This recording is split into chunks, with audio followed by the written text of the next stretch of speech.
about this person? He's a Levi. He's a Levi. Yeah, we see the picture. We see the picture, and he's a Levi, and his name is Gershon, Shaul, Yom Tov, Lipmann, Heller, son of Nathan Halevi. So we know this guy is a Levi. What is he doing here? Now, what's wrong about this place? So one of the things that we didn't get to tell you in Prague, the custom in Judaism is that you bury certain people next to the wall, next to the fence. Not considered a very prestigious place, and therefore next to the wall you bury the thieves, the criminals. I mean, they're people, and they're Jews like you, but of lesser prestige, or of a, let's say, these are people of some kind of a questioned repute, and therefore they're buried next to the wall as a place of less respect. In other words, and this guy, his name is Yom Tov Lipmann Heller, very well known, and a person is well known in Judaism, first of all, in this kind of Judaism, first of all for the books that he's written. And the famous thing that he's known for is the Tosfot Lipmann Heller. He wrote addenda, interpretations to the Talmud that are accepted all over the Jewish world till this day. In other words, you read the Torah, you read the Talmud, you read the Mishnah, Gemara, and you read all kinds of addenda that were written by important people that are meaningful till this very day. And this is what Lipmann Heller is known for. Lipmann Heller actually comes from Prague. Lipmann Heller was one of the great students of the great Maharal from Prague, the great Rabbi Low from Prague. Remember, we spoke about that the greatest rabbi of Prague. In Hebrew, we call him the great Maharal, Rabbi Low. And he was one of his most famous students.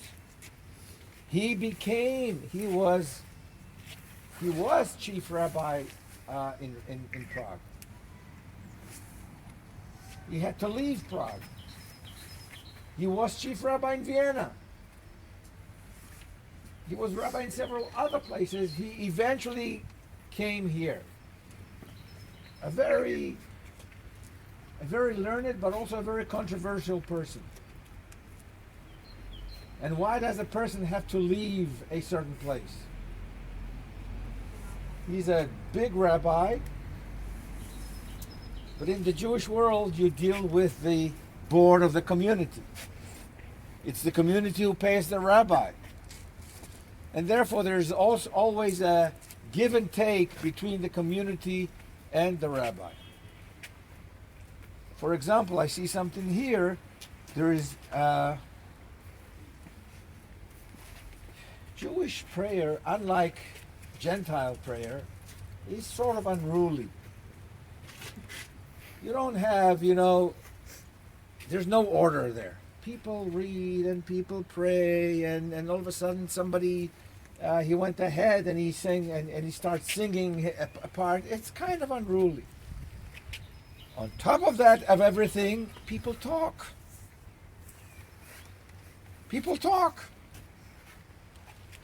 And here, in this, they started a movement of people who are against, who promise they will not talk during prayer. Interesting. So it's like a petition? It's a petition. It's sort of a petition that has to be signed.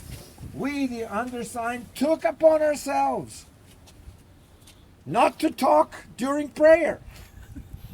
Incredible. And they're looking for signatures. אנחנו חתומים מטה כי באנו על עצמנו שלא לדבר בשעת תפילה. הוא היה מדבר על זה אולי, לא? And he was against it. The Maharal in Prague had special blessings for people who used to talk during prayer. He used to kick him out. This is why the Maharal in Prague was never chief rabbi of Bohemia. He was never chief rabbi of Bohemia because the board thought he was too strict. Anyway, this guy came over here and he was, in the 1850s, he was chief rabbi here in Krakow. And the story goes that at some point, you know, in a Jewish community, people give charity. And the most respectable charity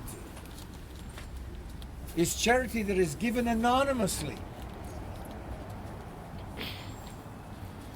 A person that gives charity anonymously, obviously he doesn't want to be respected for it.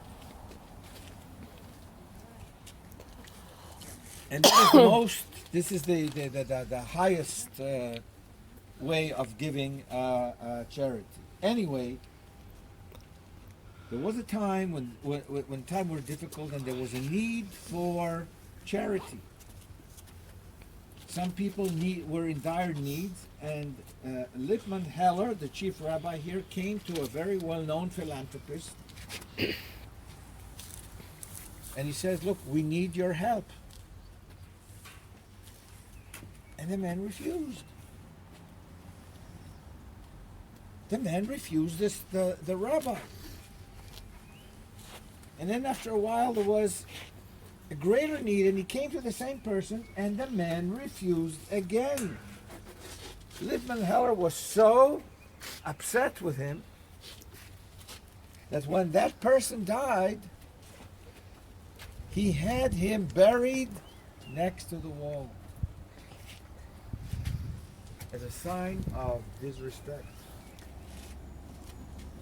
Well, it so happens that there were certain people in the community here who used to every Friday find a kind of an envelope with money under their doors. That charity was given to them anonymously. They didn't know who. And as time lapsed after this guy died, not this guy, that rich man, people realized they weren't getting their envelopes anymore. And with time they realized that this man was giving them this anonymous charity.